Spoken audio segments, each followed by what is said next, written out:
राज्याचे सहकार मंत्री आणि राष्ट्रवादीचे नेते बाबासाहेब पाटील यांनी कर्जमाफीबाबत केलेल्या वक्तव्यानं आता वाद निर्माण होण्याची शक्यता आहे। लोकांना कर्जमाफीचा नाद लागलाय असं म्हणत त्यांनी शेतकऱ्यांच्या जखमेवर मीठ चोळलंय। निवडणुकीमध्ये निवडून येण्यासाठी आश्वासनं द्यावी लागतात असं त्यांनी म्हटलंय। कर्जमाफी हा शेतकऱ्यांसाठी एक महत्त्वाचा आणि संवेदनशील मुद्दा आहे। नैसर्गिक आपत्ती आणि इतर कारणांमुळे संकटामध्ये सापडलेल्या शेतकऱ्यांना कर्जमाफीमुळे दिलासा मिळतो। मात्र अशा वक्तव्यांमुळे शेतकऱ्यांमध्ये नाराजी आहे। याआधी अजित पवारांच्या पक्षाचे नेते आणि माजी कृषी मंत्री माणिकराव कोकाटे यांनी शेतकऱ्यांबाबत वादग्रस्त वक्तव्य केलेलं होतं, त्यामुळे त्यांना कृषी मंत्रीपदही गमवावं लागलं। आता बाबासाहेब पाटील यांच्या विधानामुळे विरोधकांना सत्ताधाऱ्यांना घेरण्याची ही एक आणखी आयती संधी मिळालेली आहे।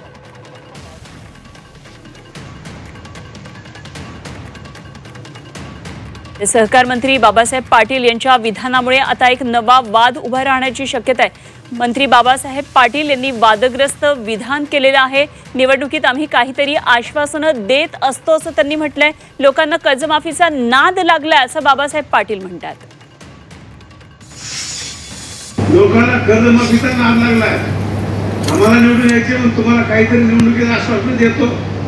लोकांनी ठरवायला पाहिजे अगोदर काय मागायचे। एखाद्या गावामध्ये निवडणुकीत अनिलभाईसारखा माणूस गेला आणि लोकांना सांगितले की आमच्या गावाला नदी येऊन देईल, त्याला आम्ही मतदान करणार। त्याने काय मागा ठरवा ना। अनिलभाईदास म्हणाले आजची वेळ हल्ल्याच्या नदी देऊन टाकतो तुला। म्हणून मित्रांनो, मागणाऱ्यांनी काय मागावं ते ठरवा। निवडणुकीत आम्हाला निवडून यायचे म्हणून आम्ही देखील आश्वासन देतो। आणि या संदर्भात आणखी सविस्तर चर्चा करूया, माहिती जाणून घेऊया। आमचे प्रतिनिधी कृष्णात पाटील सध्या आपल्या बरोबर आहेत। कृष्णात, मंत्री बाबासाहेब पाटील यांनी असं वक्तव्य केल्यानंतर आता एक नवीन वाद उभा राहणार यात शंकाच नाहीये, कारण कर्जमाफी घेण्याचा नाद लागलाय असं त्यांनी म्हटलेलं आहे आणि निवडणुकीच्या वेळी आम्ही अशी आश्वासनं देत असतो असं म्हटलेलं आहे। एकंदरीतच काय या वक्तव्याचा आता पडसाद उमटतायत, काय राजकीय वर्तुळात चर्चा सुरू झाली आहे?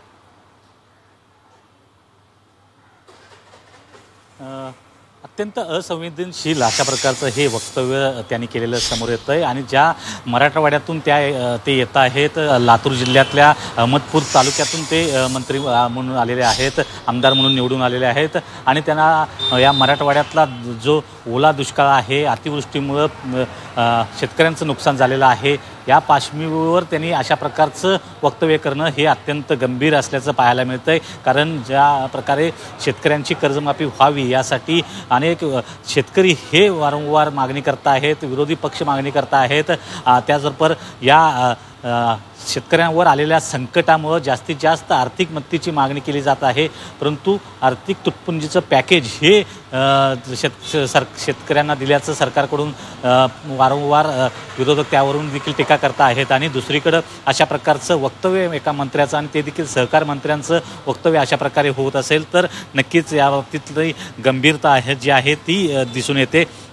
मुळात अशा प्रकारे असंवेदनशील वक्तव्य करून त्यांनी एक प्रकारे शेतकऱ्यांच्या ज्या भावना आहेत, जे शेतकरी वारंवार आपल्या मागण्या समोर ठेवत आहेत, त्यालाच पानं पुसण्याचं काम या मंत्र्यांच्या वक्तव्यातून होतं आहे। आणि ज्या प्रकारे त्यांनी जळगाव जिल्ह्यातल्या एका चोपडा या ठिकाणी ते वक्तव्य केलेलं आहे एका बँकेच्या संदर्भातल्या कार्यक्रमासाठी, कारण सहकार मंत्री हे शेतकरी कर्जमाफीशी अधिकाधिक जवळीक असते, कारण सहकारी सोसायट्या गावागावामध्ये असतात, पीक कर्ज त्या माध्यमातून घेतली जातात आणि कर्जमाफीचा विषय हा थेटपणे सहकार मंत्र्यांशी थेटपणे येतो आणि त्यांनी अशा प्रकारे वक्तव्य करणं याचाच अर्थ आहे की मंत्री कुठेही संवेदनशील नाही आहेत, शेतकऱ्यांच्या संदर्भात कुठेही संवेदनशीलता जी आहे। कृष्णा, तसे संपर्कात रहा। राजू शेट्टी आपल्या बरोबर जोडले गेलेले आहेत, शेतकरी नेते, आपण त्यांच्याशी या संदर्भात संवाद साधूया।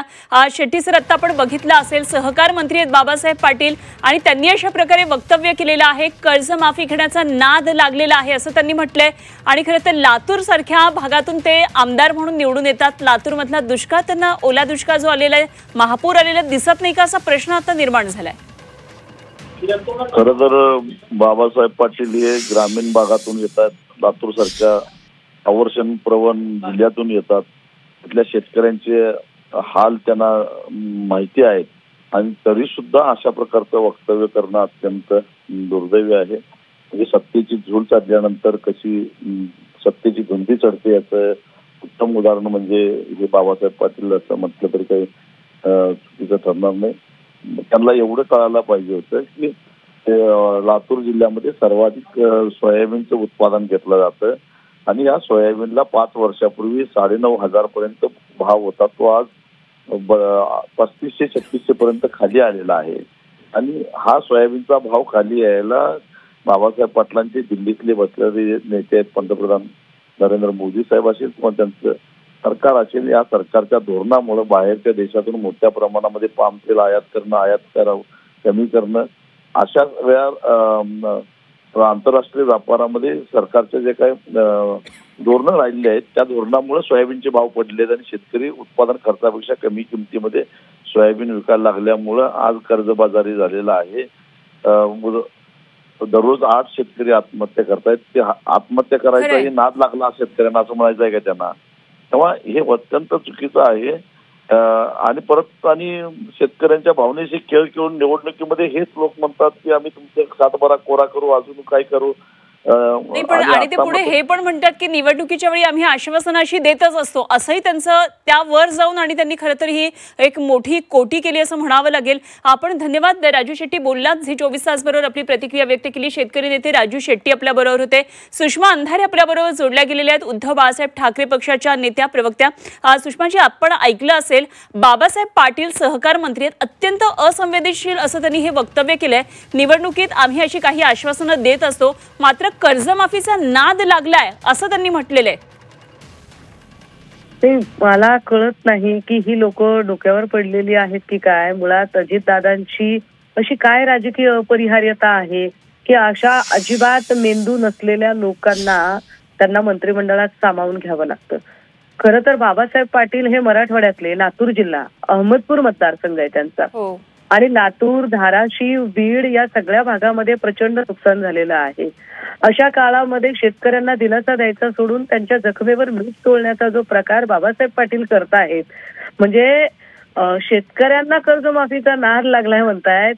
खरं तर बाबासाहेब पाटलांना कळलं पाहिजे की शेतकऱ्यांचा ज्या पद्धतीने तुम्ही शोषण करताय, त्यांच्या शेतमालाला भाव मिळत नाही किंवा त्यांना ज्या पद्धतीने बियाणं असेल किंवा खतं असतील, या सगळ्या गोष्टींसाठी ज्या किमती मोजाव्या लागतायत, या सगळ्यातनं ज्या पैशात बाबासाहेब पाटलांसारख्या लोकांचे खिसे भरतात, त्यामध्ये या सगळ्या मंत्र्यांचे नाद आणि शौक पूर्ण होतात.